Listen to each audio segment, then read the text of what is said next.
ketika kita berpikir berlebihan di masa depan itu juga tidak baik. Jadi manusia boleh kita ngeplan ya, merencanakan hal-hal di depan. Cuman kalau kita terlalu berpikir di masa depan, masa yang belum kita lalui itu juga nggak baik. Kalau hanya untuk mempertimbangkan resiko, it's okay ya.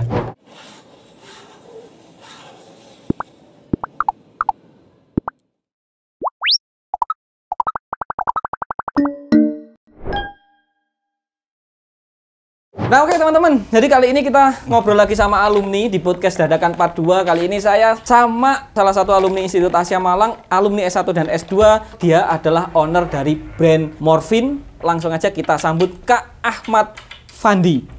Oke, kali ini kita mau ngobrol-ngobrol sama Kak Ahmad Fandi. Halo Kak Ahmad Fandi, gimana kabarnya? Baik. Nah ini tadi kita akan beli ini ya, kaos Morfin. Ternyata ownernya itu adalah alumni Institut Asia Malang S1 dan S2. Makanya kita langsung pengen ngobrol-ngobrol, pengen sharing-sharing tentang dunia bisnis, tentunya di bisnis clothing gitu. Nah dan tentunya juga ada kita pengen tanya-tanya pengalaman lain. Mungkin boleh perkenalan singkat lah ini, karena tadi mungkin sudah saya kasih introduction, tapi kan lebih enak kenalan langsung sama orangnya ya. Siap Mas El. Memang orang zaman dulu bilang kalau nggak kenal nggak sayang. Meskipun kalau sekarang banyak yang kenal tapi nggak sayang. Tapi kan harus kenalan juga gitu ya. Oke, silahkan Kak Fandi. Oke, terima kasih waktunya Mas El. Halo Asian Nation, nama saya Fandi Ahmad Akbar, sering dipanggil Fandi. Saya alumni S1 Manajemen Asia, lulus tahun 2021 dan lanjut di S2 Manajemen Bisnis yang lulus tahun 2023. Oke. Selain saya berkecimpung di dunia bisnis, ini brandnya kan Morfin ini bidang ya distro, saya juga bekerja di salah satu perusahaan BUMN sebagai HRD. Waduh, berarti suibu pol ini ya. Nah, ya bisnis ya, kerja kayak gitu tuh bagi waktunya kayak gimana, Mas? Bagi waktunya ya sulit, Mas, sebenarnya ya. Apalagi saya sudah rumah tangga, jadi harus ada yang dibagi lagi. Wah. Ya, kita cari topik lain dulu. Nah, S1 S2-nya kan di Institut Asia Malang nih. Nah, sebenarnya ini saya penasaran gitu loh, kok bisa nyasar sampai ke Institut Asia Malang tuh ceritanya kayak opo, gimana gitu ya. Apakah memang sudah dari awal, wah aku pengen semenjak SD SMP sudah, wah aku naik kuliah di Asia gitu, atau gimana ceritanya kok sampai S1 bahkan S2 ini di Asia, setia sama Asia banget gitu loh? Oh iya, awalnya memang kenapa saya bisa sampai terjebak di Asia sampai lulus S2. Waktu itu saya punya yang namanya band ya Mas ya.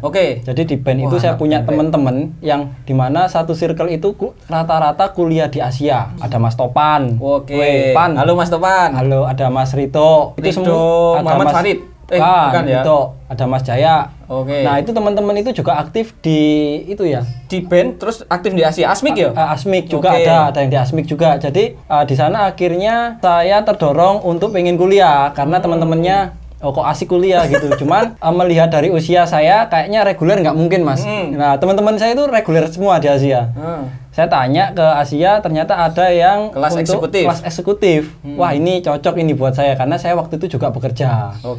Akhirnya saya tanya-tanya, kebetulan juga waktu itu mungkin sudah usianya Morfin untuk upgrade ya terkait dengan keilmuan. Gimana sih supaya Morfin ini bisa bertahan sampai jangka panjang. Nah itu harus selain pengalaman yang kita punya, modal yang kita punya, itu juga harus dilengkapi dengan teori-teori mata kuliah yang berhubungan dengan bisnis. Akhirnya saya mantap memilih kuliah di Asia karena mungkin salah satu jurusan yang ada yang fokus di bisnis ini menurut saya Asia. Waktu itu. Nah, berarti kalau saya simpulkan masuk Asia jalur musik kali ya. Karena berawal dari circle-nya yang di dunia musik, akhirnya ketemu sama teman-teman yang kuliahnya di Asia ya, di Asmik tadi. Bisa jadi kakak-kakak yang tadi satu circle sama Kak Rito, Kak Rito, Kak Fandi boleh komen nih. Siapa tahu nanti tak datangi juga untuk bikin podcast dadakan juga nanti gitu ya. Nah, itu tadi kan perjalanannya sampai kuliah di Asia. Tadi mungkin juga sedikit menyampaikan bahwa saya yang paling cocok ini kan karena sudah punya bisnis juga atau waktu itu ketika masuk Asia. Betul. Nah, susah enggak kuliah sambil kerja itu? Kalau kita belum mencoba pasti susah, Mas. Nah, saya pernah berpikiran seperti itu. Jadi masih belum masuk. Itu pikiran saya sudah ada di masa depan. Apakah ini nanti saya bisa overthinking lah bahasanya gitu ya. Skripsi atau enggak? Skripsi itu gimana ya? Dan seterusnya sudah saya pikir sebelum saya masuk. Tapi kalau ternyata ketika kita berpikir berlebihan di masa depan itu juga tidak baik. Jadi manusia boleh kita ngeplan ya, merencanakan hal-hal di depan. Cuman kalau kita terlalu berpikir di masa depan, masa yang belum kita lalui itu juga nggak baik. Kalau hanya untuk mempertimbangkan resiko, it's okay ya. Kita memikirkan masa depan untuk resikonya seperti apa. Apakah nanti saya lanjut, apakah nanti saya bisa DO. Nah, itu kan bagian dari pertimbangan resikonya. Tapi kalau teman-teman langsung mikirnya, wah nanti skripsinya gimana? Nah, itu. Kalau gitu ya. Betul, kalau ada pertanyaan gampang atau sulit, mending langsung dicoba aja. Dicoba dan akhirnya saya lulus 3,5 tahun, Mas. 3,5 tahun. 3,5 tahun. Waduh. Ini real.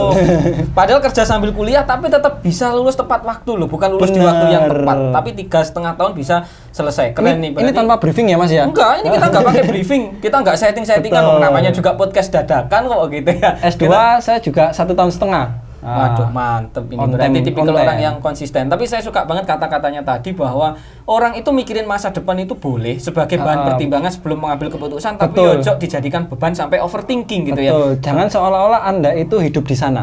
Karena kita itu hidup di saat ini, masa sekarang. Nah, gitu. Istilahnya sebagai pertimbangan untuk mengambil resiko supaya kita nggak babak. Sangat boleh. Sangat boleh. Nah, itu tadi mungkin kan koyo kita kan kerja sambil kuliah itu mungkin rodok kayak tadi kan susahnya atau inilah beratnya. Nah, pasti semua itu kan ada plus minusnya gitu ya. Menurut pengalaman Kak Fandi, kalau tadi kan ngomong susahnya. Nah, ini nilai plusnya kalau kita bisa kerja sambil kuliah itu apa? Plusnya adalah ketika kita mendapatkan banyak case di dunia kerja dan dunia bisnis itu di Asia kita itu langsung dijadikan sebuah materi. Jadi case-case itu dibahas di Asia. Nah, itu sih Mas. Jadi kenapa saya lebih bisa menikmati alurnya? Karena Asia itu tidak sekedar hanya teori gitu tapi membawa case-case kita yang ada di pekerjaan. Jadi kita bawa ke ruang kelas dan kita bahas bareng-bareng. Bareng-bareng nanti ada insight-insight yang didapat juga gitu ya. Betul, kita bertukar pikiran dengan mahasiswa karyawan lain, dengan dosen. Solusinya lebih banyak. Yang mungkin beberapa bisa diterapin juga gitu ya. Jadi ketemunya kita kuliah lebih enjoy, Mas. Nggak ada tekanan gitu ya.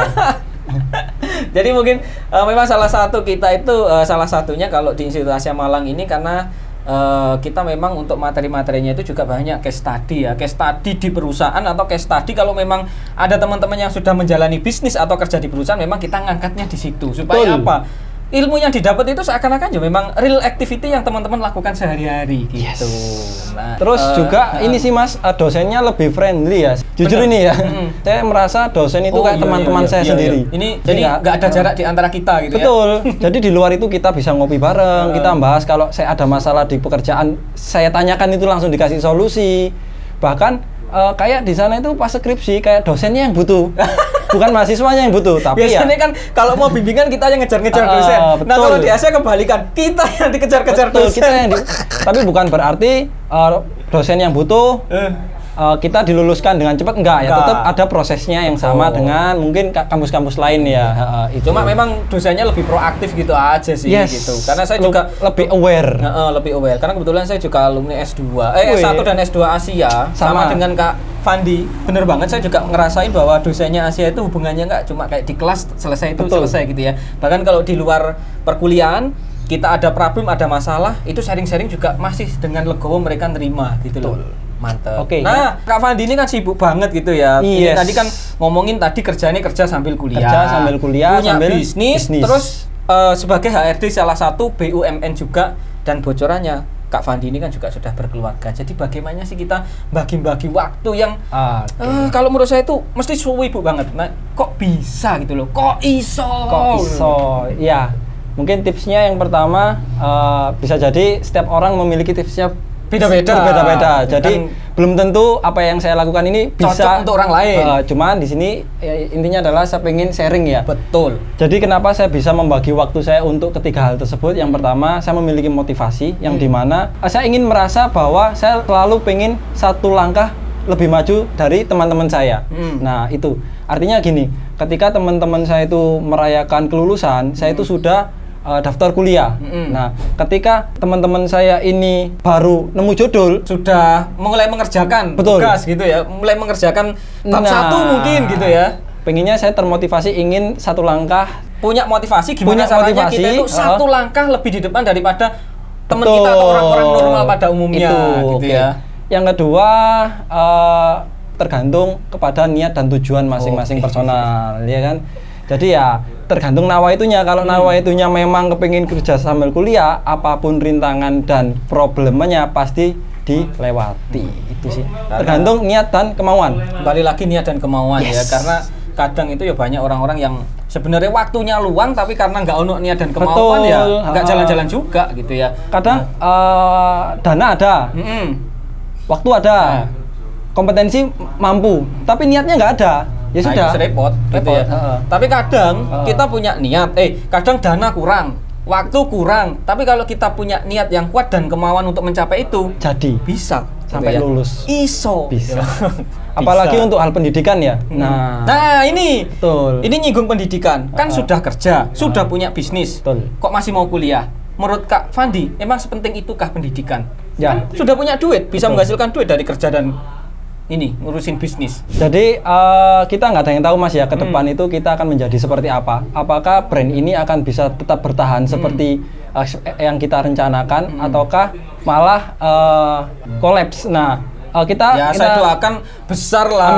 Amin. Gitu ya. Nah, jadi kita juga nggak ada yang tahu bencana COVID itu tiba-tiba datang, tiba-tiba nanti ke depan seperti apa kan kita juga tidak tahu. Jadi apa ya, kita kan nggak tahu ke depannya kayak gimana. Nah, betul. Mungkin salah satu untuk kita ini supaya bisa bertahan hidup mungkin ya belajar terus itu ya. Ya, dengan cara belajar terus kita akan tahu bagaimana caranya menyikapi sesuatu hal yang tidak bisa diprediksi. Itu contohnya seperti itu. Apalagi sekarang kita hidup di era perubahan kayaknya. Betul. Banyak di sekitar kita itu yang berubahnya itu luar biasa dan perubahannya cepat. Nah, betul. Nah, kalau kita nggak belajar kita kalah. Karena kan teori ini biar itu siapa yang bisa bertahan, siapa yang bisa beradaptasi dengan keadaan. Terus itu juga Mas, kita bertahan di suatu era itu juga tidak bisa mengandalkan modal dan pengalaman saja. Perlu penyempurnaan dari ilmu-ilmu yang terupdate terkini. Itu juga bagian dari kita harus belajar terus. Berarti pendidikan penting ya? Sangat penting. Sampai kan kalau di secara umum kan pendidikan kan sampai mati Mas ya? Oh iya. Kata orang Cina gimana Mas? Kata orang Cina itu belajarlah dari mulai kita lahir sampai kita mati ke lubang kubur. Bener, Ivan Gunawan bener lah? Ivan Gunawan. Ya itulah wis. Ya, itulah pokoknya kita itu belajar itu nggak ada habisnya gitu ya. Nah ini saya suka banget karena gini, ada sebuah mindset bahwa orang kalau sudah punya duit, lu punya kuasa. Bukan you punya duit, punya kuasa, enggak. Maksudnya kalau kita sudah bisa menghasilkan duit, kita sudah bisa kerja, sudah menghasilkan bisnis, kadang orang itu lupa bahwa pendidikan itu penting. Padahal ya salah satunya untuk mengembangkan duit kita itu salah satunya mungkin ya lewat pendidikan tadi.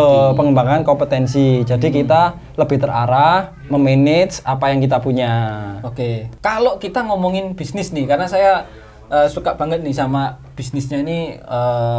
Ini ya, saya yang pengen saya highlight itu adalah di bisnisnya yaitu Morfin. Ini suka dukanya apa? Yang namanya bisnis itu kan nggak mungkin lancar-lancar, mulus-mulus. Pasti kan ono suka dukai gitu ya. Betul. Dalam ini kan mengembangkan bisnis ini mulai 2013 ya? Mulai 2013. Ada nggak pengalaman suka duka yang bisa di-sharing ke teman-teman Asia Nation di sini? Ya, teman-teman. Jadi di sini saya sebagai narasumber podcast bukan sebagai orang yang sukses, tapi orang yang banyak gagal. Oke. Tapi dari gagal itu kita bisa belajar. Jadi teman-teman bersyukur bisa melihat kegagalan saya di podcast ini ya. Jadi bisa untuk bahan pertimbangan teman-teman untuk berpikir dua kali lah untuk membuat sebuah bisnis. Jangan sampai teman-teman ini terjebak pada bisnis-bisnis yang sifatnya hanya temporary. Nah, kalau bisa bisnis yang teman-teman lakukan ini adalah bisnis-bisnis yang sustainable, jangka panjang. Karena kita hidup tidak hanya untuk 1, 2, 5 tahun. Bisa jadi ini sampai selamanya gitu kan, sampai kita punya anak, sampai kita punya cucu. Bisa jadi bisnis ini juga kita berikan ke anak kita. Nah, kalau dukanya lebih banyak memang Mas daripada sukanya. Waktu itu saya pernah mengalami saya sewa toko di daerah Kacuk. Nah, di sana itu saya mengalami bencana, yaitu toko saya mengalami kebakaran. Nah, itu yang mungkin tidak bisa terlupakan sampai sekarang di tahun 2019. Tapi di sana ada hikmahnya Mas. Ketika toko itu kebakaran, akhirnya saya oper kontrak tokonya. Lah kok tahun depannya COVID datang. Oke. Sempat kebakaran tokonya ya? Sampai tokonya kebakaran. Dan setelah itu ono COVID. Nah, gini. Kan manusiawi gitu ya. Misalnya toko kebakaran gitu ya. Nek aku ngomong kadang ya sorry Asia Nation jauh campur basa Jawa gitu ya. Nah, kalau yang namanya misalnya aku gitu ya punya bisnis, tokoku kebakaran, mungkin aku akan kena mental.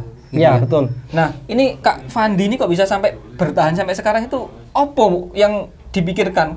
Ya, betul sih Mas. Mental memang agak keguncang waktu itu ya.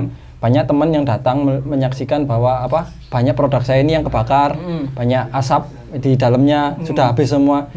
Tapi ya itu, saya merasa apa yang terjadi hari ini adalah pembentukan mental saya untuk menjadi morfin yang lebih baik di kedepannya. Saya percaya setelah ada kebakaran itu pasti ada hikmah yang ada hikmah yang yang bisa kita petik lah gitu ya.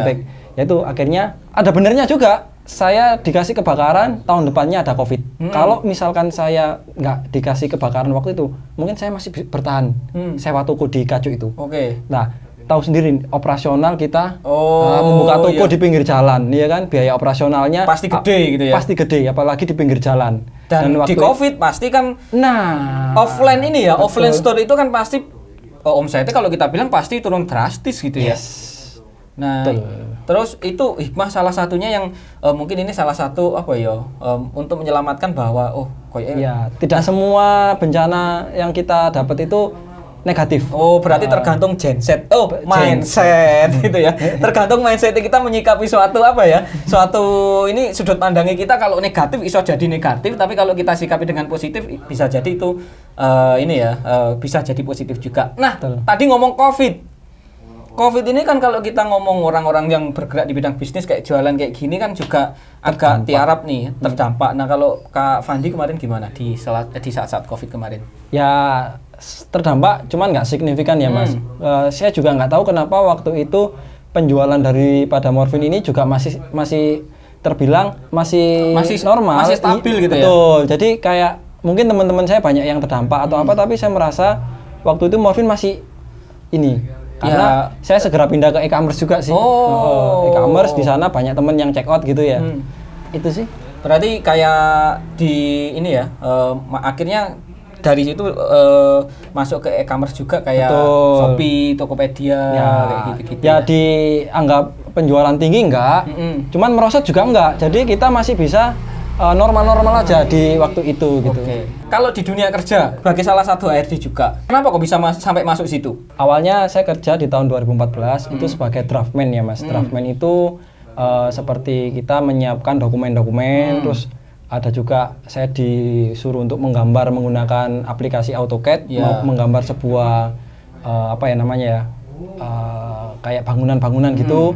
Nah, saat itu tahun 2021 saya lulus dari Asia sebagai sarjana manajemen. Setelah saya submit ijazah S1 saya, manajemen melihat kalau ternyata bidang saya itu bukan di draftman tadi. Akhirnya mulai terlihat saya itu potensi di manajemen. Di manajerialnya. Manajerialnya. Gitu ya? Akhirnya waktu itu manajemen melihat ini bisa dimasukkan di personalia.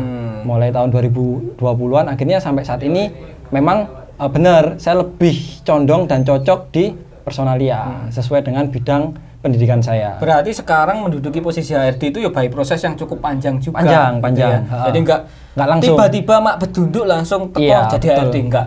Karena prosesnya panjang. Kan kerjanya di BUMN. Bocorannya kalau orang masuk BUMN itu kan harus punya orang dalam. Nah, kalau Kak Fandi punya orang dalam apa enggak? Dulu itu beda ya sama sekarang ya. Saya masuk tahun 2014 di mana BUMN itu nggak setransformasi sekarang. Jadi memang kalau sekarang orang dalam sudah nggak ada, saya lihat sulit sekali untuk bisa masuk. Kalau dulu saya masih lewat jalur rekrutmen, rekrutmen fresh graduate ya Mas ya. Jadi fresh graduate. Nah, di tahun 2014 itu. Jadi mungkin beda ini, beda era, beda rekrutmen sih. Nah, berarti mindset yang masuk BUMN harus punya orang dalam ya enggak juga sih, pakai rekrutmen ya bisa gitu ya. Ya rekrutmen sih rata-rata kalau yang di tempat saya. Salah gue nek ngomong masuk BUMN. Tergantung kamunya gitu ya. Tergantung kamu punya skill apa enggak, karena punya orang dalam pun kalau kita enggak punya skill ya sama aja. Tergantung media apa yang kamu lihat kalau sekarang itu. Tergantung media. Ini morfin ini selain e-commerce biasanya pakai media-media digital apa lagi? Saya full e-commerce Mas, e-commerce karena toko tetap ada karena hanya untuk branding ya Mas ya. Branding harus ada untuk gitu meningkatkan kepercayaan seller, buyer. customer Jadi kita toko ini hanya untuk display. Hanya untuk display gitu ya. Untuk meningkatkan kepercayaan customer. Oh, berarti ono toko fisike gitu ada kan. toko fisiknya, kalau mau ke toko tetap bisa, cuman fokus kita di online. Karena sekarang memang lebih banyak orang beli online. Betul. Kalau mau beli online di mana? Di shopee.co.id. Nama tokonya apa? Morfin Official. Morfin Official. Kalau mau di follow Instagramnya? Morfin Official. Morfin Official juga. Jadi teman-teman, kalau teman-teman Asia Nation ya, kalau cari kaos, cari tas, karena kebetulan saya juga punya tasnya Morfin gitu ya, tasnya lucu-lucu kayak gini. Nah, kayak gini. Cari topi. Topi ada. Ada, ini semua ya. ada. Iya. Topi ada. Pengen beli sandal. Ada, ini ya. Jadi punyanya alumni. Jadi kita saling support lah gitu ya. Saling support.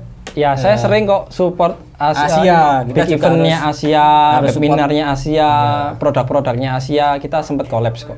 Nah, terakhir. Nah, pesan-pesan untuk Asia Nation nih, mungkin ada yang sekarang masih kuliah, ada sekarang yang menekuni dunia bisnis atau pengen berbisnis. Ada nggak pesan-pesan dari Kak Fandi untuk teman-teman Asia Nation nih? Oke, teman-teman, kalau mau mengawali bisnis, awali dari apa yang kalian sukai, minimal hobi ya. Memang semua hal akan bisa dilakukan dengan baik apabila kalian menyukai hal tersebut. Biasanya berangkatnya dari hobi, sama seperti saya. Awalnya saya suka yang namanya mengkoleksi kaos distro, yang sampai akhirnya saya bisa membuat sebuah distro. Nah, kita berangkatnya dari sana. Yang kedua, teman-teman jangan terlalu minder kalau melihat sebuah podcast yang rata-rata memang judulnya adalah kesuksesan. Waduh, tapi khusus kali ini karena tingkat sukses orang-orang itu kan berbeda-beda. Jadi kita semangatnya di situ dulu. Jadi jangan melihat dari kilauan suksesnya, karena di balik sukses pasti banyak kegagalan-kegagalan yang mungkin orang tidak ada yang tahu. Terus juga mungkin bisa jadi juga saat kita di depan kamera kita sukses, di belakang kita masih banyak masalah yang belum terselesaikan. Jadi ambil yang baiknya, filter, jangan merasa bahwa semua orang memiliki template tips bisnis yang sama. Jadi silakan lalui pengalaman-pengalaman kalian mulai nol. Meskipun kalian punya modal yang banyak, punya keilmuan yang bagus, tapi kalau kalian langsung instan, itu pengalaman kalian nggak ada. Dampaknya adalah ketika kalian mendapatkan masalah, kalian bingung akan memberikan keputusan. Tapi kalau kalian mengawali mulai nol, kalian akan tahu flow bisnis kalian seperti apa. Mulai dari salah produksi, dikomplain customer, salah kirim. Nah, dari situ kalian akan belajar secara alami. Nah, intinya adalah mulailah semuanya dari nol. Meskipun bisnisnya sudah tak terhingga, pengalaman dari keilmuan S2-nya sudah tak terhingga, tapi pengalaman mengembangkan bisnis mulai nol itu yang sangat mahal. Nah, Oke, terima kasih Kak Fandi nih sharing-sharingnya. Ini kita meskipun dadakan ya, ini yang namanya podcast dadakan tuh ya kayak gini. Latar belakangnya ya kita nggak setting-setting yang sedemikian rupa karena ya namanya juga podcast dadakan. Nah, ini tak doakan semoga Morfin makin gede, bisnisnya makin sukses, terus karirnya di dunia kerja juga makin keren. Karena ternyata ini salah satu hal yang bisa saya petik adalah ketika kita itu ini ya punya semangat, punya niat dan punya motivasi yang tinggi, ternyata kita jalan dua-dua juga bisa gitu ya. Kerja tetap oke, terus kita juga bisa sambil kembangin bisnis. Jadi buat teman-teman yang sekarang nih lagi kerja, sekarang lagi menekuni kerja ya, istilahnya budak korporat lah. Sekarang masih jadi budak korporat dan pengen bisnis. Loh, aku malah pengen tanya lagi nih gara-gara ngomongin budak korporat nih ya. Nah, tuh ini saya tahu pertanyaannya. Mau kerja ikut orang, atau ini loh, membuka bisnis sendiri. Mendingan lebih enak kita itu bisnis sendiri atau kita kerja ikut orang? Semua tergantung niat dan tujuan awalmu. Mau ikut orang monggo, mau buka bisnis sendiri monggo, mau kedua-duanya sangat monggo. Oke, berarti semuanya ono plus minus sih. Jadi semuanya itu ada kurang lebihnya. Tidak semua orang yang menjadi budak korporat itu nggak bisa sukses, nggak juga. Banyak orang yang istilahnya kerja di perusahaan juga jadi orang sukses, dan tidak semua pembisnis itu sukses juga. Semua ada risikonya masing-masing, Mas. Gitu ya. Jadi tergantung kalian tadi niat sama tujuannya kemana gitu ya. Itu aja. Jadi kalau memang kamu pengen kerja di perusahaan ya sudah, jadilah karyawan yang baik. Jangan lihat ini ya konten-konten di media sosial sing waduh, kalau saya lihat konten tuh sekarang banyak sekali konten-konten yang bisa menjerumuskan. Katanya hari gini masih jadi budak korporat. Nah, apa kata dunia? Mulailah bisnis. Padahal dia cuma ngasih istilahnya statement-statement yang tanpa dasar yang oke. Jadi awas dengan konten-konten seperti itu. Intinya ini contoh dari pesan dari Kak Fandi, karena Kak Fandi ini kan juga kerja plus bisnis juga, jadi semuanya ono plus minusnya. Intinya fokuslah pada tujuanmu, karena semua orang punya jalan sukses masing-masing. Oke, terima kasih Kak Fandi, semoga bisnisnya makin sukses, karirnya makin lancar. Lain kali kita kesini lagi untuk bikin podcast yang mungkin nggak dadakan, karena kita rencanakan, kalau kali ini dadakan. Oke, Asia Nation, sampai ketemu di podcast dadakan selanjutnya.